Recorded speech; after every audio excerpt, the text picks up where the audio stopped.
말씀 보겠습니다. 오늘 말씀은 요한복음 10장 11절에서 18절 말씀입니다. 요한복음 10장 11절에서 18절 말씀입니다.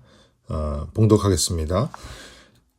나는 선한 목자라. 선한 목자는 양들을 위하여 목숨을 버리거니와 삭구는 목자가 아니요 양도 제 양이 아니라 이리가 오는 것을 보면 양을 버리고 달아나나니 이리가 양을 물어가고 또 해치느니라. 달아나는 것은 그가 삭군인 까닭에 양을 돌보지 아니함이나 나는 선한 목자라. 나는 내 양을 알고 양도 나를 아는 것이 아버지께서 나를 아시고 내가 아버지를 아는 것 같으니 나는 양을 위하여 목숨을 버리노라. 또 이 우리에 들지 아니한 다른 양들이 내게 있어 내가 인도하여야 할 터이니 그들도 내 음성을 듣고 한 무리가 되어 한 목자에게 있으리라. 내가 내 목숨을 버리는 것은 그것을 내가 다시 얻기 위함이니 이로 말미암아 아버지께서 나를 사랑하시느니라. 이를 내게서 빼앗은 자가 있는 것이 아니라 내가 스스로 버리노라. 나는 버릴 권세도 있고 다시 얻을 권세도 있으니 이 계명은 내 아버지에게서 받았노라 하시니라. 아멘.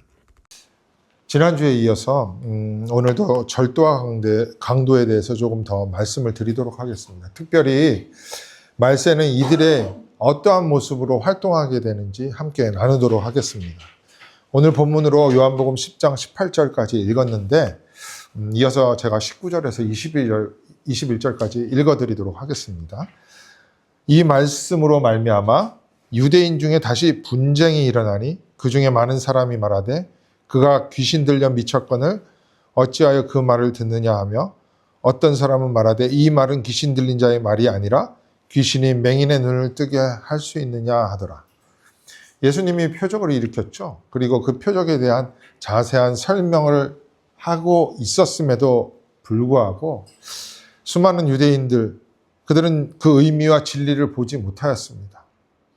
듣지를 못하는 자들의 이러한 반응은 비본질적인 것에 얽매여서 늘 분쟁하고 있는 것을 우리는 확인할 수 있잖아요. 이 바리새인들과 유대인들의 이러한 반응은 어제 오늘의 일이 아니었습니다. 요한복음 9장 16절을 보십시오. 바리새인 중에 어떤 사람은 말하되 이 사람이 안식일을 지키지 아니하니 하나님께로부터 온 자가 아니라 하며 어떤 사람은 말하되 죄인으로서 어떻게 이러한 표적을 행하겠느냐 하여 그들 중에 분쟁이 있었더니 똑같죠. 비슷합니다. 성경을 꼼꼼히 보시다 보면 발견할 수 있는 이러한 반복은 단순히 그러한 일이 반복될 수도 있지만 성경 66권에 나오는 대표적인 성경 기록 방법이라는 것입니다. 그러니까 키아스틱 구조라고 하는데 이러한 구조는 성경뿐만 아니라 시와 소설, 문학 등 영화에도 이러한 기법을 정말 많이 사용하고 있습니다.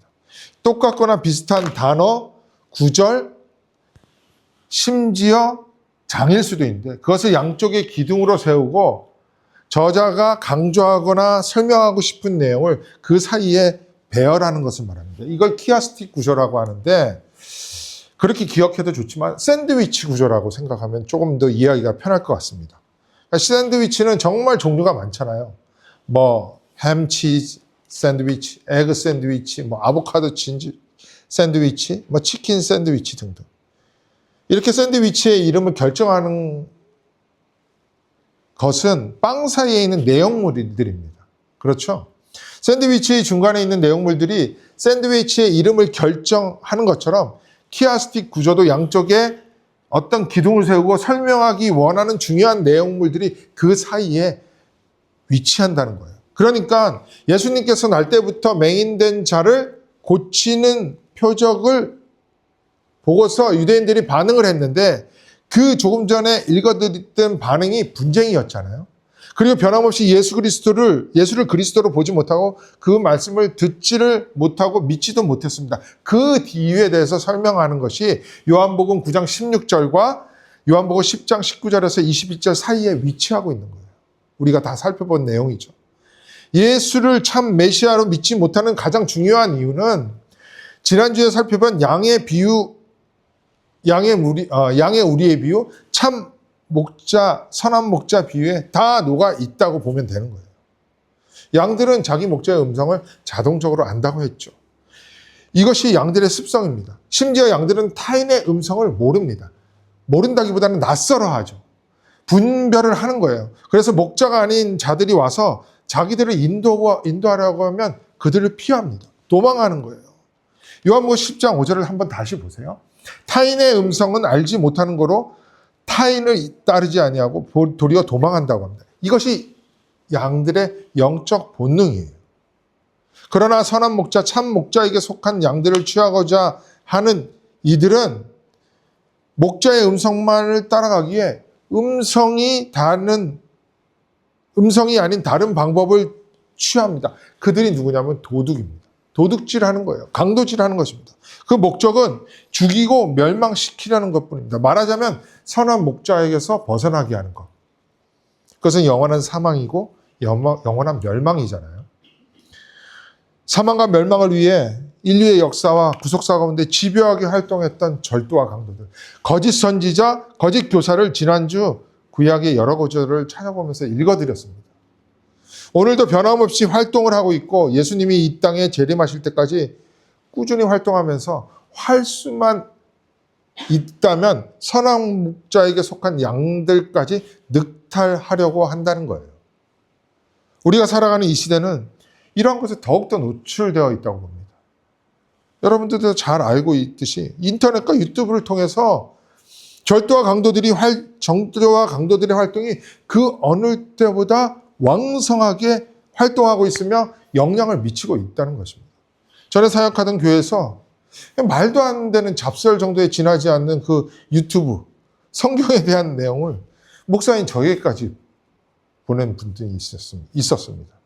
한마디로 좀 해주고 싶었어요. 약간 농담 섞어서. 어따 대고. 진짜 어따 대고예요. 교회에서 서로 또 이야기하는 것을, 그것을 보고 하는 이야기를 들어보니까 벌써 이미 영향을 받고 있는 거예요. 그런데 아무도 제재를 하지 않았습니다. 교육 목사였기 때문에 나서지도 못했고, 보다 참다 못해 담임 목사님께 가서 이러한 일들이 더 이상 교회에서 일어나지 않도록 제재를 해야 한다고 건의드린 적이 있어요. 그러니까 선한 목자의 음성을 분별하지 못하면 너무나 쉽게 유혹을 받을 수밖에 없다는 것입니다.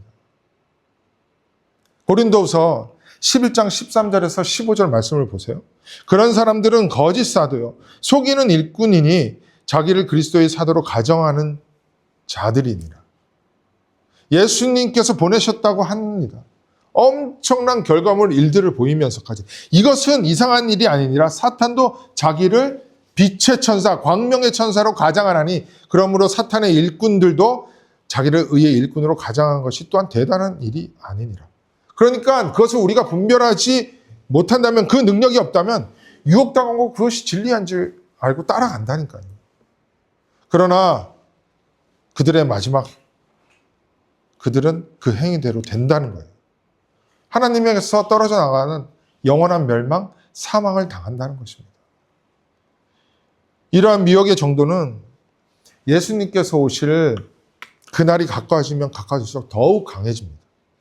지난주에 살펴보았듯이 구약시대에도 이미 있었어요. 오늘날도 그렇고요. 예수님 시대와 예수님이 부활한 이후에 그 교회 시대에도 계속되고 있다는 것입니다. 지금부터는 거짓 음성, 거짓 선지자, 광명의 천사들의 활동을 오늘은 본문보다는 요한계시록을 보면서 말씀을 드리도록 하겠습니다. 여러분들 요한계시록 하면 보통 사람들은 무섭다, 어렵다라고 생각을 합니다. 근데 저는 가장 큰 그 이유가 개혁교회에서 요한계시록에 대한 바른 지식을 전달하지 않았기 때문이라고 생각을 합니다. 모든 성경을 볼 때 다 그렇지만 특별히 요한계시록은 다니엘, 스가랴, 에스겔 등 이 묵시 선지서를 비롯한 구약을 잘 연결하지 않으면 완전히 엉뚱하게 해석할 수 있다는 거예요. 여러분들도 들어보셨죠? 666, 베리치, 아마겟돈 전쟁, 7년 대환난, 휴거 등등이 전부 구약 말씀을 인용한 것이 아니라 전부 소설 수준에 지나지 않는 거예요. 다 거짓 음성입니다. 그럼에도 불구하고 그것이 진짜인지 분별하지 못하니까 전부 영향을 받고 실제로 그것을 두려워한다는 거예요. 그렇기 때문에 요한계시록이 기록될 당시의 역사적 배경과 함께 이 구약에 나오는 선지서들, 특별히 스가랴, 다니엘 이 중심으로 한 선지서들을 보면서 나중에 설교 강단에 올릴 예정인데, 우선 오늘은 절도와 강도에 해당하는 것만 아주 간단히 말씀을 드려볼게요. 요한계시록이 기록될 당시에 황제 숭배의 요구가 로마 황제죠. 정말 극에 달했습니다. 그러니까 예수를 믿는다는 것은 거의 목숨을 내놓을 지경이었으니까요. 이때 사도 요한이 밤모샘에 유배를 갑니다. 그곳에서 하나님께서 환상 가운데 사도 요한에게 계시를 하세요. 그 계시를 기록한 내용이 요한계시록입니다. 그러니까 핵심 주제는 그리스도의 재림과 영원한 하나님 나라의 회복입니다. 그의 핵심 주제가 완성을 향하여 나가는 역사 가운데 일어나게 될 일을 보여주신 거예요. 그 내용은 앞으로 일어나게 될 미래의 내용이기도 하지만 그 당시 이미 이루어지고 있는 내용을 정리한 것입니다. 오늘의 시점에서 볼 때 이미 그러한 일들이 다 일어나고 있어요. 그러니까 오늘 우리가 요한계시록을 볼 때 아직 일어나지 않은 일들이 앞으로 일어날 것이다 라는 그런 생각은 버리셔야 하는 거예요. 요한계시록이 기록된 것들이 이미 일어나고 있다고 생각하시면 틀림이 없습니다. 나중에 자세히 살펴보기로 하고 아주 간단하게 요한계시록을 요약해드리면은 요한계시록 앞부분에 소아시아 7교회가 나옵니다. 이 7교회는 이 땅에 있는 지상교회를 상징하는 교회들이에요. 모든 교회의 모습을 보여주는 것입니다. 그리고 나서 그 7교회와는 비교되는 천상의 교회들을 예언 가운데 보여줍니다. 그리고 나서 세상에 대한 심판의 내용이 나와요. 그 심판이 무엇이냐면 7인 재앙 들어보셨어요? 나팔 재앙, 대접 재앙인데 다 7가지입니다. 이러한 재앙이 앞으로 순차적으로 일어나는 것이 아니라 지금까지 일어났고 또 앞으로도 계속될 것이라는 거예요. 이 내용이 요한계시록에 한 60, 70% 해당됩니다. 그 심판의 내용 중 처음으로 나오는 첫 번째 인의 재앙 심판을 한번 볼게요. 요한계시록 5장 1절과 6장 1, 2절입니다. 내가 보매 5장 1절이에요. 보좌에 앉으신 이의 오른손에 두루마리가 있으니 안팎으로 썼고 7인으로 봉하였더라. 6장 1, 2절입니다. 내가 보매 어린 양이 그 봉한 7인 중에 하나를 떼시는데 그때 내가 들으니 내 생물 중에 하나가 우레소리같이 말하되, 이거 다 선지서에 나오는 내용입니다. 오라 하기로 이에 내가 보니 흰말이 있는데 그 탄자가 활을 가졌고 면류관을 받고 나아가서 이기고 또 이기려고 하더라. 요한계시록 5장 1절을 보면 보좌에 앉으신 이의 오른손에 두루마리가 있대요. 그 두루마리에 7인이 봉해져 있다고 하는 것입니다. 그 의미는 7명의 증인이 있었다는 거예요. 각각 그들이 하나씩 인을 봉한 것입니다. 증인이 있다는 것은 그 두루마리 안에 있는 내용들이 전부 다 진짜 참이라는 거예요. 증인이 있었으니까요. 그리고 7명은 완전수입니다. 그러니까 인 안에 있는 내용들은 진리고 참이고 또 반드시 이루어진다는 내용이죠. 다만 인으로 봉해져 있기 때문에 그 내용물 안에 내용은 우리가 알 수가 없다는 거예요. 그러나 인이 떼어지고 그 내용이 밝혀지는 순간 그 내용이 무엇인지 알 수 있죠. 그 인 중에서 첫 번째 인이 떼어지자 그것을 심판 재앙이라고 합니다. 보세요. 요한계시록 6장 1, 2절의 내용이 왜 심판이며 재앙입니까? 2절을 한번 다시 볼게요. 흰말을 탄 자가 활을 가졌고 면류관을 받고 이기고 또 이기려고 한다고 합니다. 근데 이게 왜 재앙이에요? 이미 이 재앙이 심판이 진행되고 있고 계속될 것이기 때문에 우리는 잘 들으시면서 관심을 가져요. 이 관주 성경을 보면 요한계시록 6장 2절의 내용이 요한계시록 19장과 링크가 되어 있어요. 그와 연결해서 보아야지 이 요한계시록 6장의 내용을 잘 이해할 수 있다는 것입니다. 요한계시록 19장은 어린 양의 혼인잔치를 보여줘요.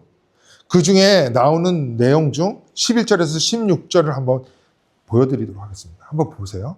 빨간 글씨를 잘 보세요. 또 내가 하늘이 열린 것을 보니 보라 백마, 흰말입니다. 그것을 탄 자가 있으니 그 이름 충신과 진실이라. 그가 공의로 심판하며 싸우더라. 그 눈은 불꽃 같고 그 머리에는 많은 관들이 있고 또 이름 쓴 것 하나가 있으니 자기밖에 아는 자가 없고 또 그가 피 뿌린 옷을 입었는데 그 이름은 하나님의 말씀이라 칭하더라. 하늘에 있는 군대들이 희고 깨끗한 세마포 옷을 입고 성도들에게 입혀주는 옷이에요.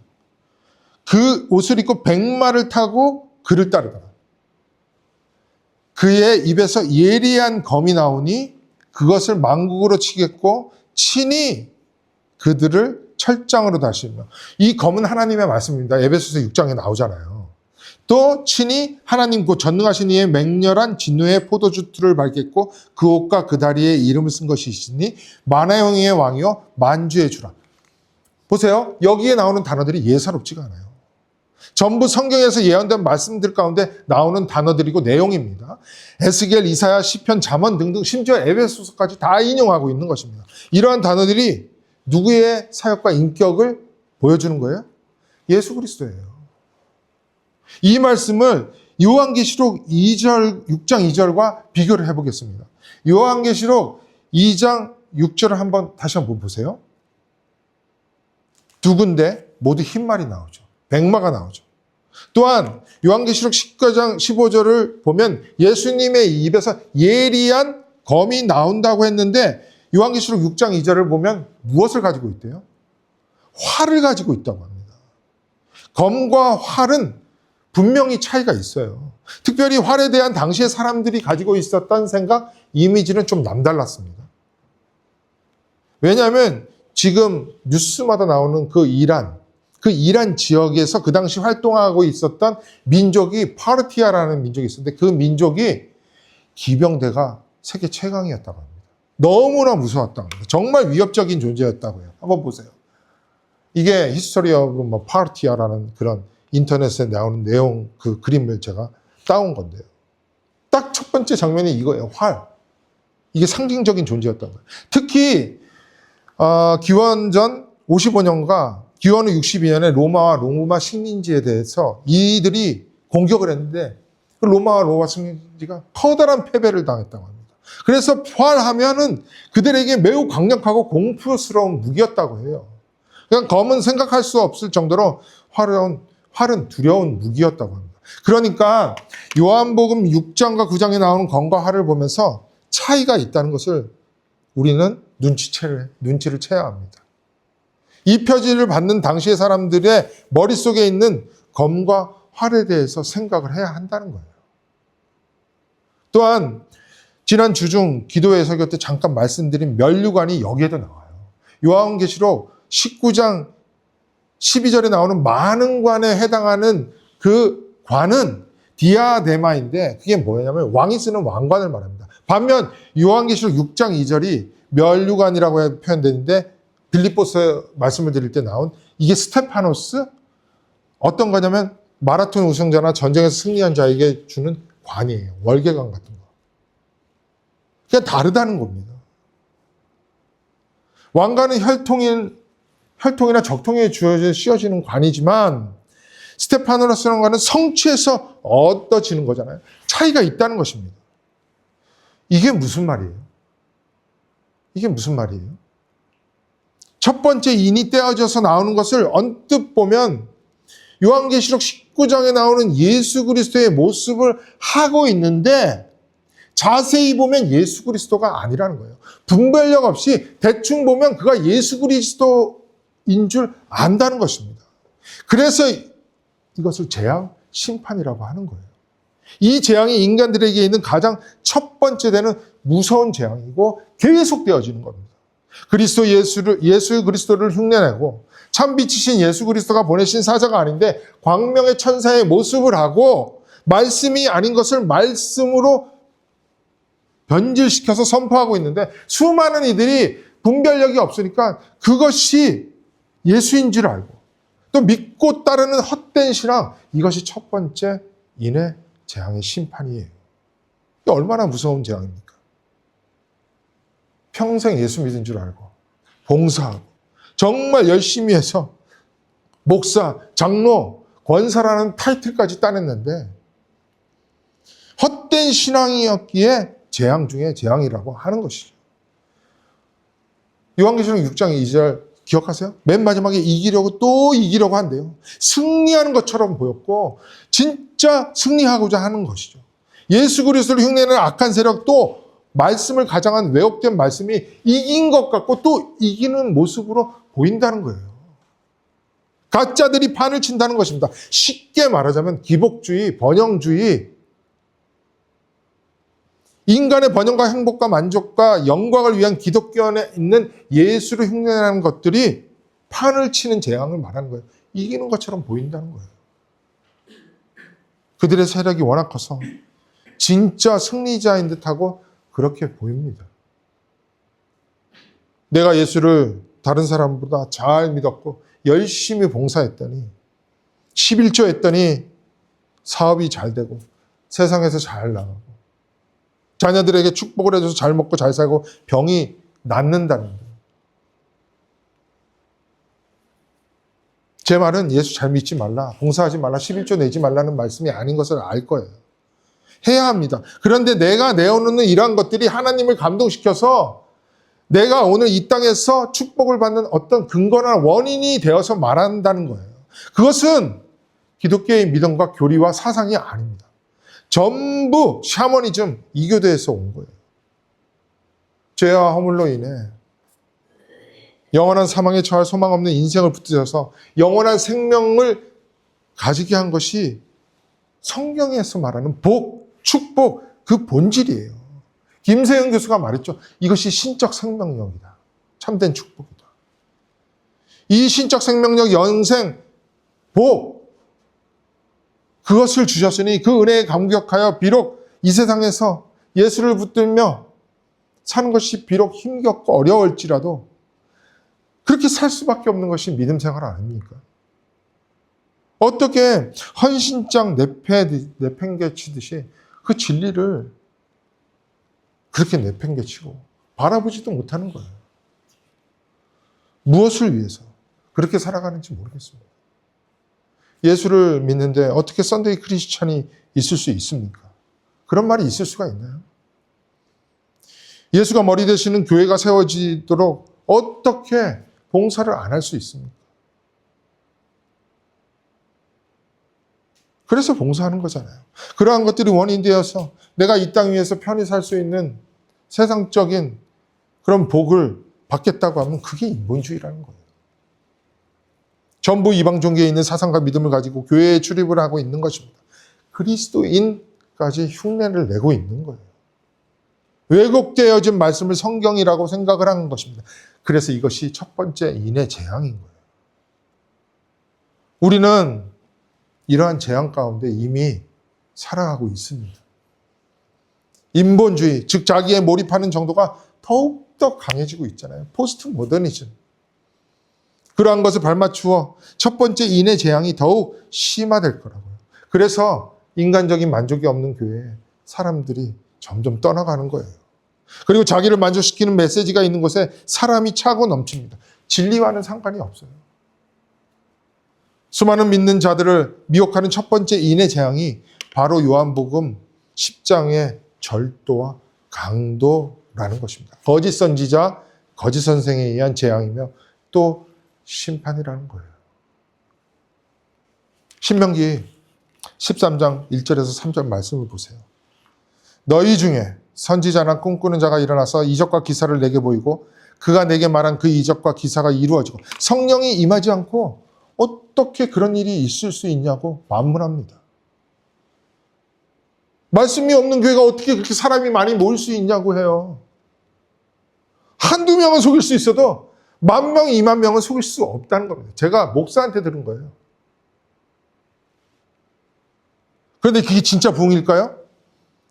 그런 재앙과 심판이 일어난다니까요. 계속해서 볼게요. 너희가 알지 못하던 다른 신들을 우리가 따라 섬기고자 말할지라도 너는 그 선지자나 꿈꾸는 자의 말을 청종하지 말라. 요한복음 10장의 말씀으로 말하자면 그 음성을 듣지 말라는 거예요. 청종이. 이는 너희 하나님 여호와께서 너희가 마음을 다하고 뜻을 다하여 너희 하나님 여호와를 사랑하는 여부를 알려서 너희를 시험하심이니라. 요한계시록에 나오는 인의 재앙이 저는 벌써 모세 시대에도 이미 있었다고 보는 거예요. 그런데 그러한 것들이 하나님의 백성들에게는 시험입니다. 어떤 시험이요? 그런 것에 미혹되지 않고 그런 달콤한 음성에 흔들리지 않고 마음을 다하고 뜻을 다하고 오직 여호만을 사랑하는지 그 여부를 아는 시험이라니까요. 그러니까 누구에게나 있는 이 시험을 우리 모두 받고 있으면 견뎌내야 한다는 거예요. 한 명도 예외 없이 우리는 이 과정을 겪을 것입니다. 우리가 원하든 원치 않든 저와 여러분을 미혹하는 음성이 들릴 수밖에 없다니까요. 정신 차리지 못하면 그 음성에 이끌려 다른 곳으로 가는 거예요. 이상한 곳으로 가는 거예요. 그러하기에 우리는 끊임없이 연습을 하는 거예요. 맡겨야 하는 겁니다. 내 목자의 음성에 자꾸만 노출되고 맡기고 그것만을 따라가려고 연습하는 거예요. 훈련을 하는 것입니다. 제가 목회를 하면서 진짜 마음에 담고 있는 구절 중 하나가 이 고린도후서 11장 2절에서 4절 말씀이에요. 한번 볼게요. 내가 하나님의 열심으로 너희를 위하여 열심을 내노니, 사도 바울이 그렇게 말한 거예요. 내가 너희를 정결한 처녀로 한 남편인 그리스도께 드리려고 중매함이로다. 요한계시록에 나오는 어린 양의 혼인잔치, 그러니까 우리의 신랑 되신 예수 그리스도와 정결한 신부가 만나는 혼인잔치예요. 그 혼인잔치에 참여하는 그리스도의 신부로 성도들을 중매하려고 한다는 거예요. 사도 바울이 말하는 교회와 성도를. 그러니까 말씀에서 이탈하지 아니하여 그게 정결한 겁니다. 온전한 성도, 교회, 그러니까 주의 정결한 신부로 들어지도록 중매하는 것입니다. 그러나 나는 뱀이 그 관계로 하와를 미혹한 것 같이 너희 마음이 그리스도를 향하는 진실함과 깨끗함에서 떠나 부패할까 두려워하노라. 사도의 두려움은 이거였습니다. 정결하지 못하는 것. 만일 누가 가서 우리가 전파하지 아니한 다른 예수를 전파하거나 혹은 너희가 받지 아니한 다른 영을 받게 하거나 혹은 너희가 받지 아니한 다른 복음, 그것을 받게 할 때는 너희가 잘 용납한대요. 얼마나 쉽게 흔들리는지. 그래서 교훈과 책망과 바르게 함과 의로 교육하는 그런 말씀과 설교는 이상하리라만큼 귀가 닫히는 거예요. 찾아볼 수가 없는 거예요. 그래서 그런 설교를, 말씀을. 그런데 엉뚱한 다른 내용에는 귀가 열립니다. 분별력이 이미 없어진 거예요. 집단적으로 영적인 최면에 걸린 것입니다. 제가 지나칠 정도로 다른 음성에 주의하라고 역설하고 있는 것은 우리가 생각하는 것보다 훨씬 더 이 시대의 교회 안에는 다른 음성이 난무하고 있기 때문입니다. 음성을 분별하기 위해서는 결코 만만치 않은 인내와 시간이, 말씀 습득할 수 있는 장시간이 필요로 하다고 생각을 합니다. 그래서 끊임없이 말씀을 붙들려고 하는 것이고, 그 말씀 묵상이 체질화되어서 우리의 삶 가운데 음성을 분별할 수 있는 저력이 생겨야 하는 거예요. 왜요? 말씀을 경청하도록 그냥 내버려 두지를 않습니다. 우리의 부패한 자가, 이 세상의 환경이, 공중 권세 잡은 자가 다양한 문화를 통하여서 우리를 공격하고 있기 때문이에요. 마지막으로 마태복음 24장 3절에서 13절을 읽어드리고 오늘 설교를 마치도록 하겠습니다. 그래도 제가 말씀드릴 때, 설교를 할 때 이 성경 구절을 많이 인용하는데 오늘도 좀 많이 읽어드렸습니다. 어떤 때는 어느한 저의 말씀 해설보다는 이것이 훨씬 더 낫다고 생각해요. 한번 볼게요. 예수께서 감난산 위에 앉으셨을 때 제자들이 조용히 와서 이르되 우리에게 이르소서 어느 때에 이런 일이 있겠사오며 또 주의 임하심과 세상 끝에는 무슨 징조가 있사오리까. 예수께서 대답하여 이르시되 너희가 사람의 미혹을 받지 않도록 주의하라. 항상 첫 번째 이 말씀이에요. 많은 사람이 내 이름으로 와서 이르되 나는 그리스도라 하여 많은 사람을 미혹하리라. 자칭 예수라는 자들이 많습니다. 아니, 예수라고 하지도 않아요. 그냥 예수를 가장한 광명의 천사, 빛의 천사로 가장을 하는 거예요. 또한 사람들은 자기의 삶을 책임져 줄 수 있는 그 세상의 가치, 어떤 것들, 사상, 이론들을 자기의 그리스도로 삶아요. 그렇기 때문에 그것을 전달하는 자와 하나가 되는 거예요. 그래서 주님의 몸된 교회에서조차 그러한 것들에 붙들림을 받을 수 있도록 하는 거예요. 그것이 그들의 교리가 되었고 사상과 믿음과 신앙이 되었습니다. 진리이신 예수 외에 그러한 어떤 것에 미혹된 것이죠. 그 음성을 듣고 따라가는 것입니다. 왜냐하면 선한 목자의 양들이 아니기 때문에. 11절을 볼게요. 계속 나오죠? 거짓 선지자가 많이 일어나 많은 사람을 미혹하겠으며 불법이 성함으로 많은 사람의 사랑이 식어지리라. 이 시대에 얼마나 많은 사람들이 사랑에 목말라 하고 있습니까? 하지만 정작 사랑을 주는 사람은 별로 없어요. 사랑이 식어졌으니까요. 그러나 끝까지 견디는 자는 구원을 얻으리라. 믿음은 그랬죠. 바른 성경 지식으로 시작하여 그 지식에 동의하고 설득당하며 그래서 순종, 어떤 때는 복종하는 것입니다. 그것이 믿음이라고 했죠. 믿음은 그래서 공허한 메아리가 아니에요.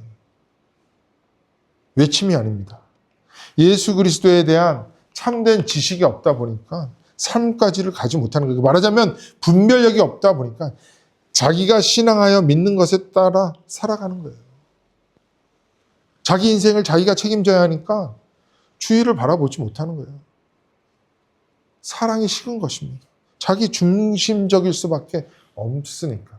그래서 이 시대의 사상이 되어버린 거예요. 그 시대적 조류가 되어서 워낙 강하게 밀려오고 있는 것입니다. 우리가 영적인 시선이나 마인드나 비전이 없으면 그 조류에 따라 흘러갈 수밖에 없게 되는 것이죠. 지난주 초에 간혹 이제 음악을 듣고 싶어서 유튜브를 열었어요. 그러니까 소위 말해서 잘 알려진 가수는 그 풋풋함이나 신선함이 없어요. 그래서 신인들의 등용문인 뭐 노래 대결하는 그런 프로그램을 찾아서 우연히 듣고 있는데 이 노래가 나왔습니다. 여러분도 아실 거예요. 거꾸로 강을 거슬러 오르는 저 힘찬 연어들처럼이라는 이 곡을 들으면서 소위 말하는 은혜를 참 많이 받았습니다. 처음 한 소절의 가사를 보면 이렇습니다. 성경 구절이 아닌데 여기 올려드릴게요.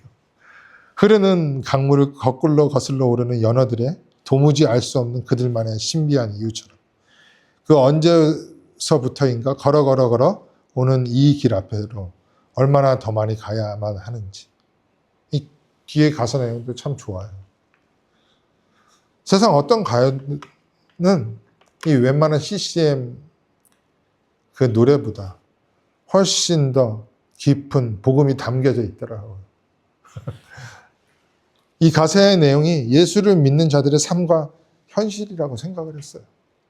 세상의 조류를 거꾸로 올라 하늘을 향해 올라가야 하는 우리들의 현실. 그런데 얼마나 더 많이 가야 하는지도 잘 모릅니다. 그렇지 않아요? 연어들이 강을 거꾸로 거슬러 올라가면서 그 몸이 온전합니까? 다 찢겨지고 상하지 않아요? 얼마나 고통스럽겠습니까? 그런데 왜 포기하지 않고 그렇게 거슬러 올라가요? 왜요? 그 길만이 또 다른 생명을 낳을 수 있기 때문에. 그래서 포기하지 않는다는 것입니다. 이 자연의 생태계 속에도 우리가 진리를 발견할 수 있는 그 일방계시가 정말 얼마든지 녹아져 있습니다. 우리 한 주간 그렇게 살아보겠습니다. 세상의 조리에 우리의 삶을 맡기지 않고 역류하는 것과 같이 살아볼게요. 우리는 주님의 양이기 때문에 목자이신 주님의 음성에 귀를 기울이며 우리의 몸과 마음이 이 세상에서 때때로 갈갈이 찢겨지고 힘겨울 수 있겠지만 하나님을 사랑하면서 이웃을 사랑하고 그렇게 주님을 따라가 보기로 하겠습니다. 마지막으로 요한복음 10장 27절을 읽고 말씀을 마치도록 하겠습니다. 내 양은 내 음성을 들으며 나는 그들을 알며 그들은 나를 따르느니라. 우리 말씀을 되새김질하면서 함께 기도하도록 하겠습니다.